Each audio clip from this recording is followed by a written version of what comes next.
12 a 14. Senhor, nós queremos colocar a Tua palavra diante do Senhor. Nós sabemos que o Senhor é aquele que é o responsável de revelá-la ao nosso coração. É o Senhor que nos ensina as Tuas verdades. Por isso o Senhor nos deu do Teu Espírito, para que Ele pudesse nos guiar a toda a verdade. Que essas verdades da Tua palavra, elas não fiquem fechadas à nossa compreensão, ao nosso entendimento, mas que o Senhor esteja revelando-as ao nosso coração, ao nosso entendimento, Pai. Que chegue com uma revelação do Senhor, com uma palavra rema para as nossas vidas, Pai. Nós rogamos assim, pela ação do Senhor, em nome de Jesus. Amém? Quantos livros Paulo escreveu? Que está no Novo Testamento. Lembrando que Paulo escreveu a maioria do Novo Testamento. Quantos livros Paulo escreveu? Diga rápido para mim. Pense. Vou deixar no ar. Porque uma coisa que é importante é que nós temos nas mãos a Bíblia, e nós temos o Novo Testamento, e a partir do livro de 1 Coríntios, até chegar em Judas, até chegar em Judas, todos os livros foi Paulo que escreveu. Antes de Judas foi Paulo que escreveu. Eu creio que o livro antes de Judas é Tito, ou é Filemão. Agora eu fiz confusão. Antes de Judas, qual é o penúltimo, qual é a última carta de Paulo? A última carta de Paulo? Filemão. Então, vamos lá, de 1 Coríntios até Filemão, foi Paulo que escreveu. Aí você pode contar e ver quanto Paulo escreveu, quanto do Novo Testamento Paulo está nas nossas mãos, e que Paulo é o autor de cada um desses livros. Por que eu estou falando isso para você? Porque lá em Filipenses capítulo 3, versículo de 12 a 14, Paulo, escrevendo aos filipenses, ele diz assim, 13 cartas, né? 13 cartas. Escrevendo aos filipenses, ele diz assim: não estou dizendo que já obtive tudo isso, ou que já alcancei a perfeição. Fala comigo assim: o meu alvo é a perfeição em Cristo Jesus. Nós precisamos entender que essa é a nossa carreira na vida cristã. A minha corrida, a sua corrida, é que nós sejamos perfeitos em Cristo Jesus. Por isso que Paulo, quando escreve aos Romanos, ele fala assim: pois sabemos que todas as coisas cooperam para o bem daqueles que amam a Deus, daqueles que são chamados segundo o seu propósito. E qual é o propósito de Deus? Lá no versículo 29 ele responde, que é justamente nos tornar semelhantes a Jesus. Então Paulo afirma aqui: eu não estou dizendo que já obtive a perfeição, mas prossigo a fim de conquistar essa perfeição para a qual, não estou dizendo, espera lá, porque eu fui olhar para ali e me confundi, gente, deixa eu continuar lendo ali.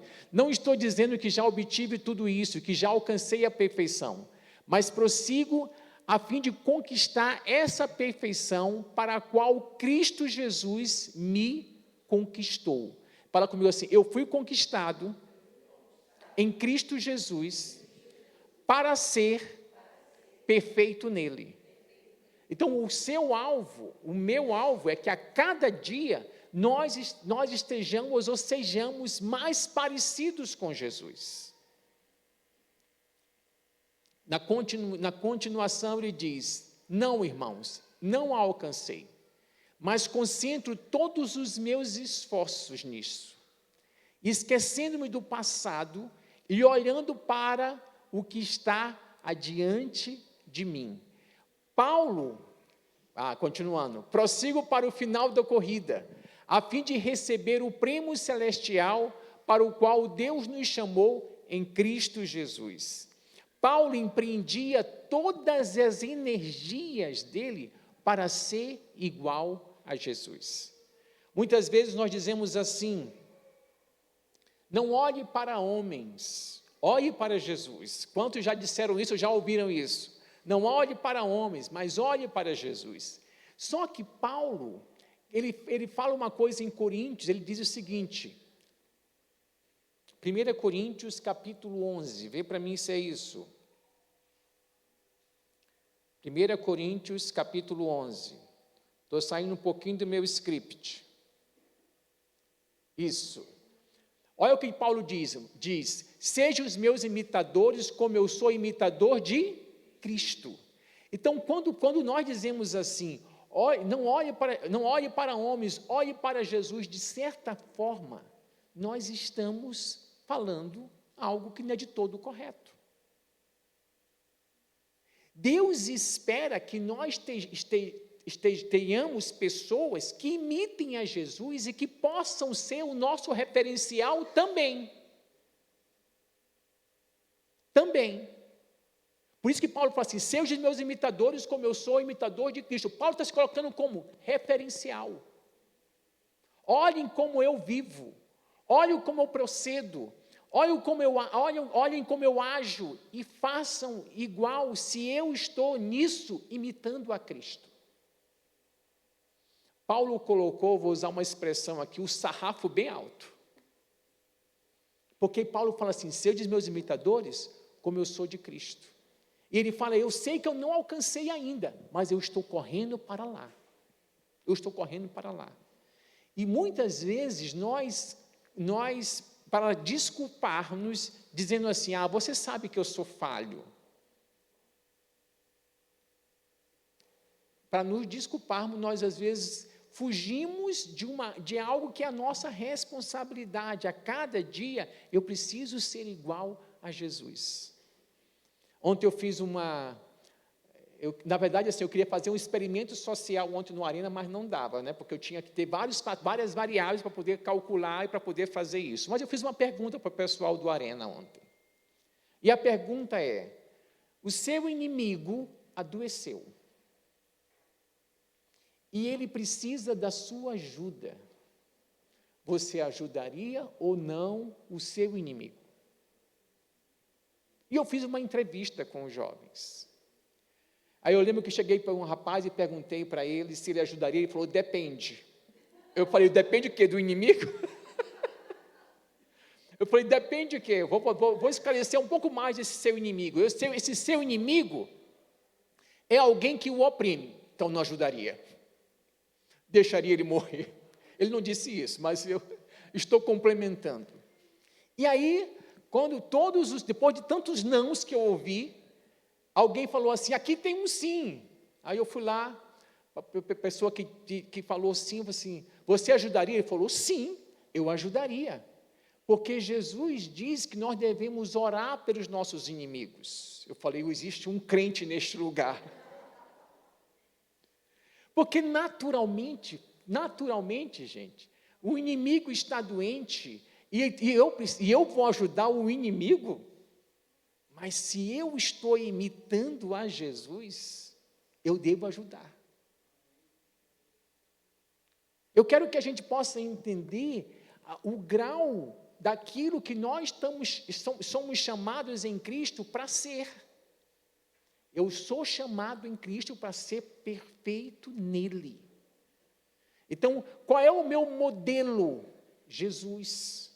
Qual é o meu modelo? As pessoas que estão procurando imitá-lo. Por isso Paulo fala assim, sede meus imitadores, como eu sou de Cristo.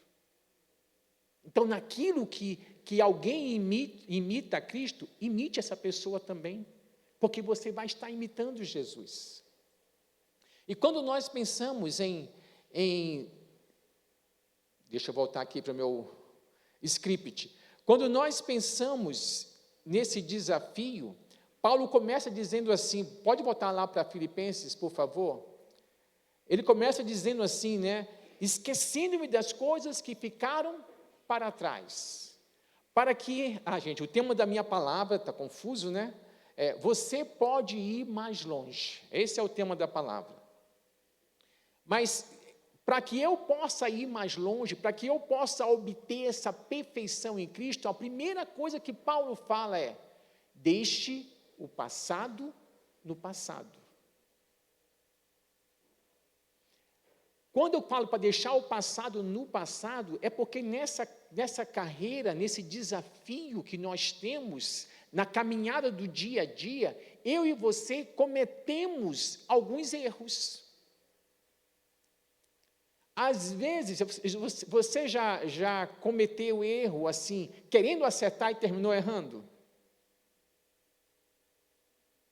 E uma coisa que nós precisamos, quando fala assim, Paulo, colocar o passado no passado, é olhar para o passado e falar assim: Washington, eu te perdoo por aquilo que você fez. Porque muitas vezes nós perdoamos várias pessoas, mas não perdoamos a nós mesmos. Eu vivi uma situação muito interessante com uma pessoa próxima. Ele perdeu o pai com 16 anos. E ele virou para mim e falou assim: quando eu perdi meu pai, eu perdi a minha vida. E eu ouvindo, eu conversando com ele, eu sabia que ele estava bebendo muito.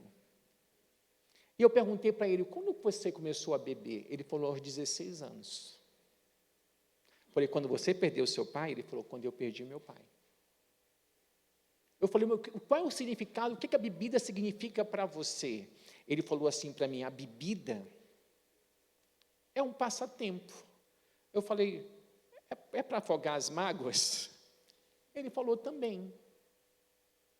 E nós começamos a conversar, e ele foi falando de toda a importância que o pai tinha para ele.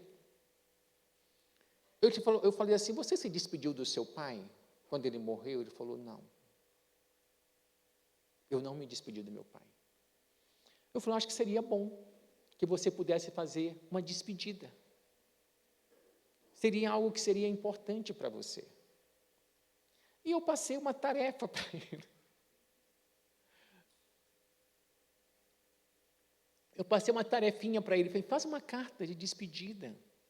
Leia essa carta perto de uma foto com o seu pai. Se você quiser, vá ao cemitério. Faça isso, se despeça do seu pai.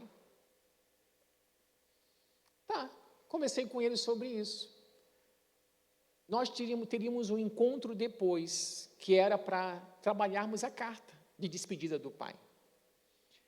Aí, antes de eu ligar para ele, ele falou assim comigo: eu já estou aqui. Eu falei: aqui aonde? Ele falou: no cemitério. Eu falei: você está no cemitério? Ele falou: estou no cemitério, estou aguardando o senhor. Logo que eu cheguei, via vídeo, né? Eu cheguei via vídeo.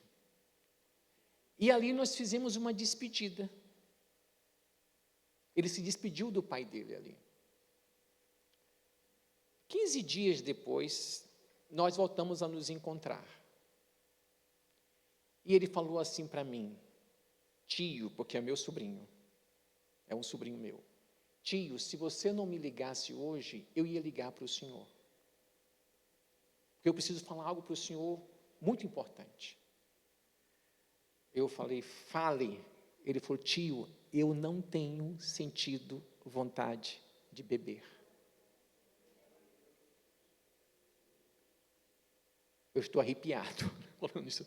Eu não tenho sentido vontade de beber. Ele é flamenguista.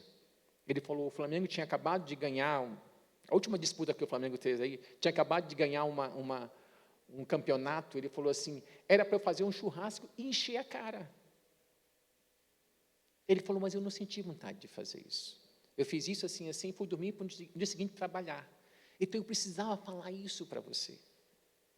A dor dele, a bebida, de certa forma, estava atrelada à dor dele. Quando nós não deixamos o passado no passado, nós temos dificuldade de dar prosseguimento à nossa vida.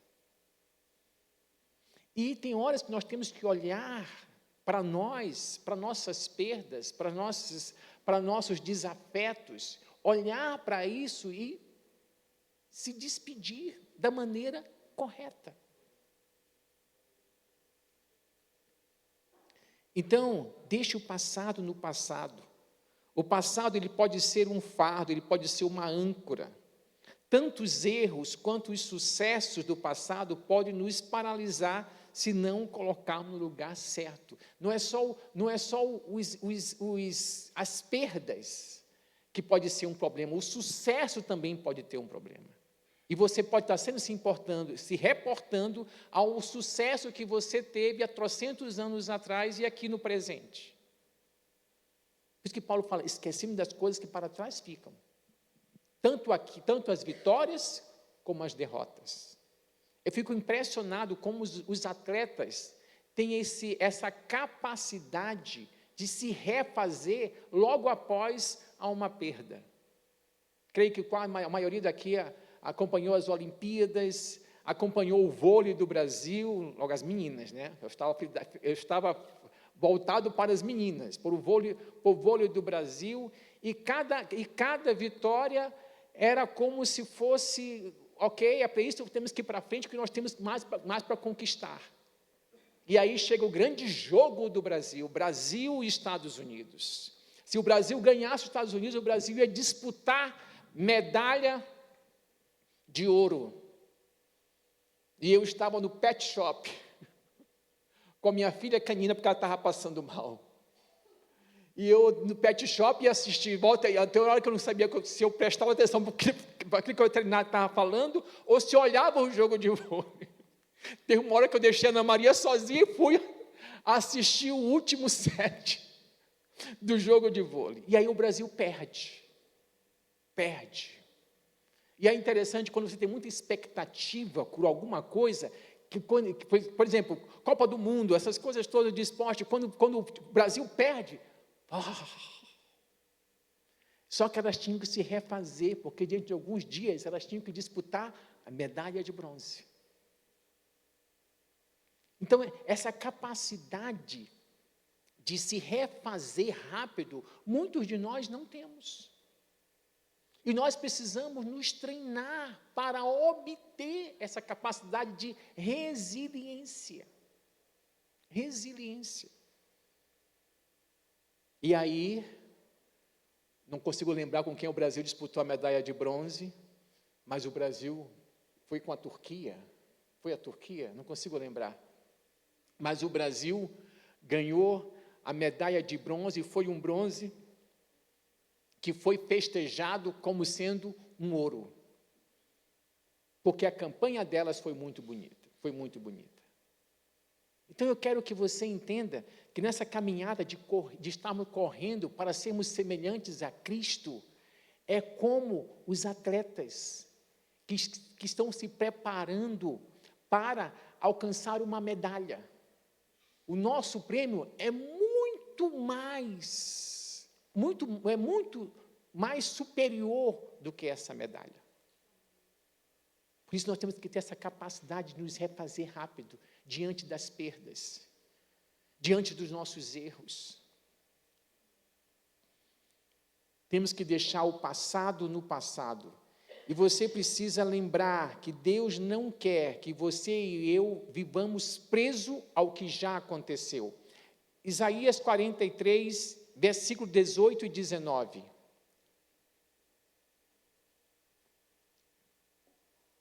Em Isaías 43, versículo 18 e 19, diz assim: esqueçam tudo isso, não é nada comparado ao que vou fazer, pois estou prestes a realizar algo novo. Vejam, já comecei, não percebem? Abrirei um caminho no meio do deserto, farei rios na terra seca. Então Deus está falando assim para a gente: eu vou fazer coisas novas. Por isso vocês precisam deixar o velho, deixar o passado no passado, porque se vocês não deixarem o passado no passado, vocês não vão perceber o que eu estou fazendo de novo. E é lindo quando Deus fala assim: abrirei um caminho no meio do deserto e farei rios na terra seca. Perdoe a si mesmo, perdoe os outros e confie que Deus está preparando algo maior para você. Posso ouvir o seu amém? Uma outra coisa importante: foque no alvo certo. Foque no alvo certo. Se você sabe para onde você está indo, foque. Foque. Lá em Hebreus capítulo 12, versículo 2, diz assim: mantenhamos o olhar firmes em Jesus, o líder e aperfeiçoador da nossa fé. Por causa da alegria que o esperava, ele suportou a cruz sem se importar com a vergonha. Agora, ele está sentado no lugar de honra, à direita do trono de Deus. O olhar de Jesus não estava no caminho. O olhar de Jesus estava no fim do caminho. Porque se nosso olhar estiver no caminho, a gente não vai conseguir atingir o nosso objetivo. Porque nesse caminho, nós vamos encontrar situações difíceis, situações agradáveis, situações desagradáveis. Pessoas que vão ombrar com você para que você possa chegar lá, pessoas que vão desestimular você para que você não chegue lá.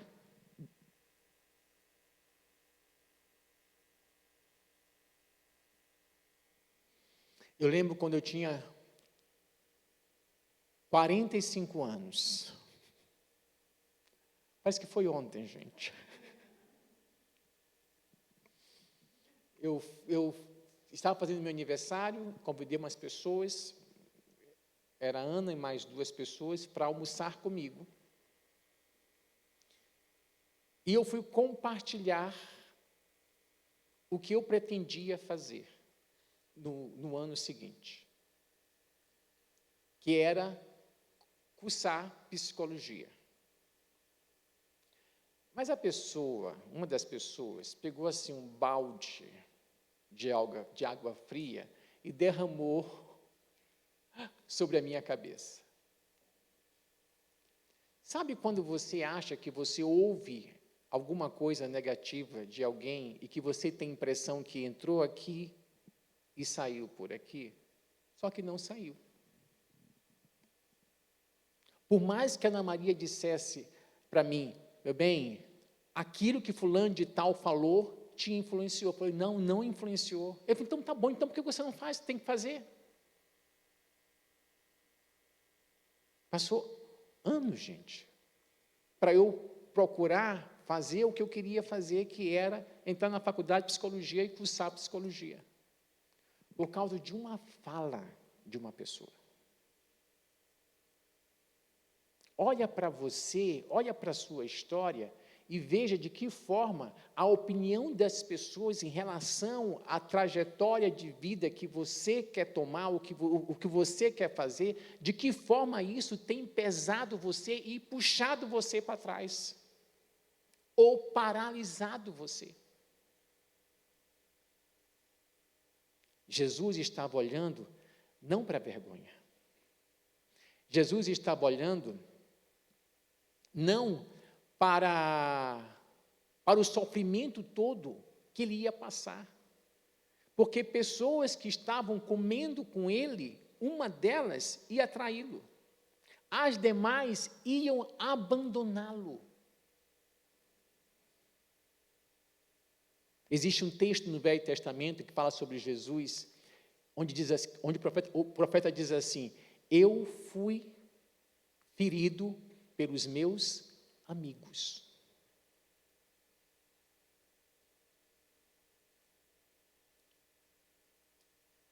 Gosto muito quando Jesus está no Getsemane. E Lucas relata isso muito bem. Se alguém puder achar para mim a passagem, Lucas está orando no Getsemane. E a Bíblia fala que, enquanto ele orava, Deus enviou um anjo para consolá-lo. Mas a angústia era tamanha que Jesus suou, que o suor dele caiu, ele suou gotas de sangue. Tal era a angústia dele. E tinha um anjo ali consolando. tinha um anjo ali fortalecendo ele. E a coisa mais fantástica,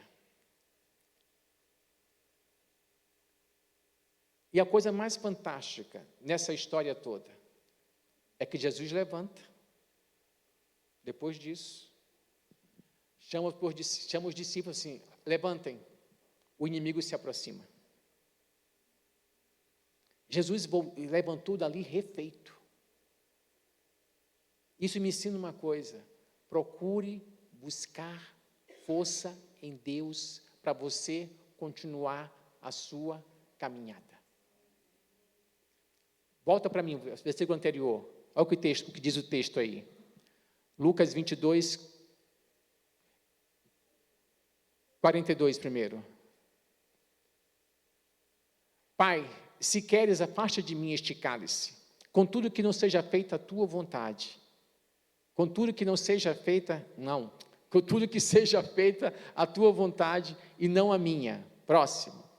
Então apareceu um anjo do céu que o fortalecia. Ele orou com mais fervor e a sua angústia era tanta que o seu suor caía na terra como gotas de sangue. Continua. Por fim, ele se levantou, voltou aos discípulos e os encontrou dormindo, exaustos de tristeza. Por que vocês dormem? Perguntou ele. Levante-se e orem para que não cedam à tentação. Próximo. Enquanto Jesus ainda falava, chegou uma multidão conduzida por Judas e um dos 12. Ele se aproximou de Jesus e o cumprimentou com um beijo. Jesus, porém, lhe disse, Judas, com um beijo você trai o Filho do Homem? Quando aqueles que estavam com Jesus viram o que ia acontecer, disseram, Senhor, devemos lutar? Trouxemos as espadas. Um deles feriu o servo do sumo sacerdote, cortando-lhe a orelha direita. Mas Jesus disse, basta, e tocando a orelha do homem, curou-o. Olha que coisa fantástica. Jesus estava sendo preso. E naquele momento, Jesus abençoa aqueles que foram prendê-lo. Mas Jesus disse, próximo. Então Jesus se dirigiu aos principais sacerdotes, aos capitães da guarda do templo e aos líderes do povo que tinham vindo buscá-lo. Por acaso sou eu um revolucionário perigoso para que venham me prender com espadas e pedaços de pau? Por que não me prenderam no templo? Todos os dias eu estava ali ensinando, mas esta é a hora de vocês, o tempo em que reina o poder das trevas. Forte isso, né? Então eles o prenderam e levaram à casa do sumo sacerdote. Pedro o seguiu de longe. Aí a história continua. Mas eu só quero que você possa perceber que Jesus buscou força em quem? No Pai. Jesus buscou força no Pai. Você tem buscado força em Deus para a sua caminhada?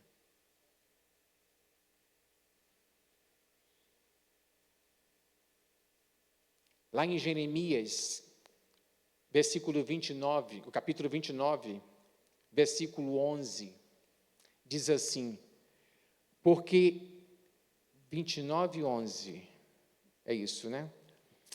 Porque eu sei os planos que tenho para vocês, diz o Senhor, são planos de bem e não de mal, para lhes dar o futuro pelo qual anseiam. Existe uma versão que fala pelo qual desejam. Então, foque no alvo certo.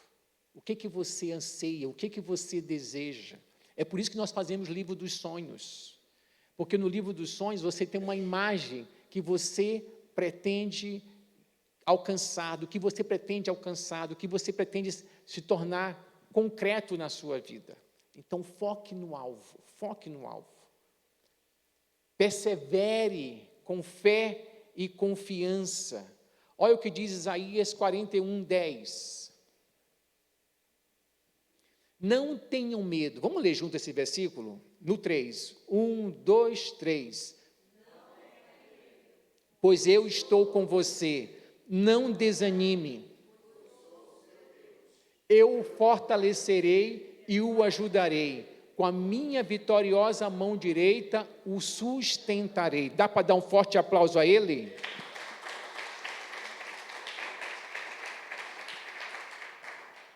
Deus está falando para mim e para você, não tenha medo, pois eu estou com você.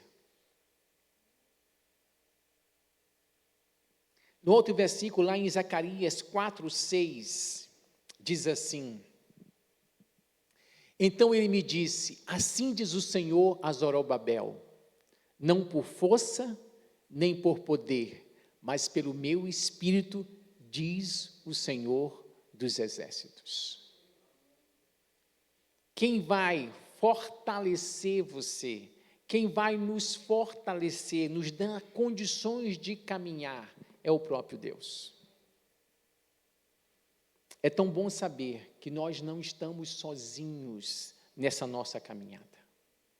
Ele está caminhando conosco, Ele está ombro a ombro conosco, porque em Mateus 28, 19, Ele diz assim, eis que estarei com vocês até a consumação dos séculos. Até a consumação dos séculos, Ele está conosco.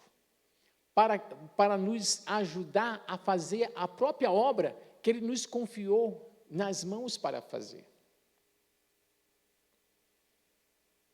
Então, assim como Paulo, nós devemos caminhar da seguinte forma: deixar o passado no lugar certo, focar no alvo certo.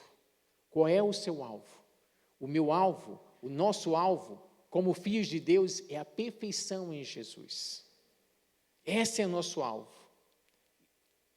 E como Paulo, nós devemos perseverar com fé e confiança. Deus está chamando você para viver uma vida com propósito e vitória. Levante-se, prossiga, confie que Ele completará a obra que começou em você. Posso ouvir o seu amém? Filipenses capítulo 1, versículo 6. Filipenses capítulo 1, versículo 6. Diz aí: tenho certeza de que aquele que começou a boa obra em vocês, irá completá-la até os dias de Cristo Jesus. Até o dia em que Cristo Jesus voltar. Até neste momento, você ainda estará em obra. No abrir e fechar de olhos, nós vamos ser revestidos da sua incorruptibilidade. Nós vamos ser revestidos da sua perfeição. Amém? Fique de pé no seu lugar.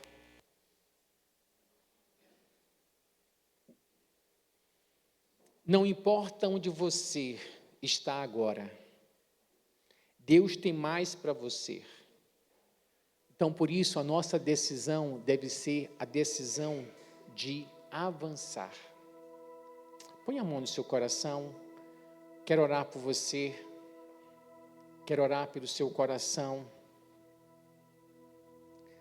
Espírito Santo de Deus, nós colocamos o nosso coração diante do Senhor.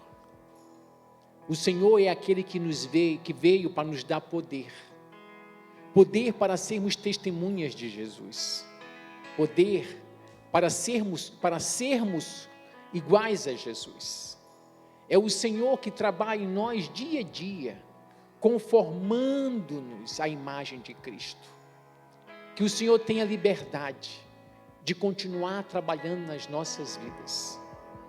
Todo o empecilho que existe em nós, para a tua ação, que o Senhor possa remover. Queremos, ó Deus, estar vulneráveis a Ti, Espírito Santo. Queremos estar vulneráveis à palavra do Senhor. Queremos estar vulneráveis ao Senhor. Queremos que o Senhor haja em nós, haja em nós, haja em nós. Que o Senhor mude completamente a nossa vida. Nós precisamos de Ti. E o Senhor está nos ensinando hoje que nós devemos deixar o passado no passado. Se você tem alguma coisa para deixar para trás, fala sobre isso com Deus. São dores, decepções, frustrações, perdas. Fala para Deus.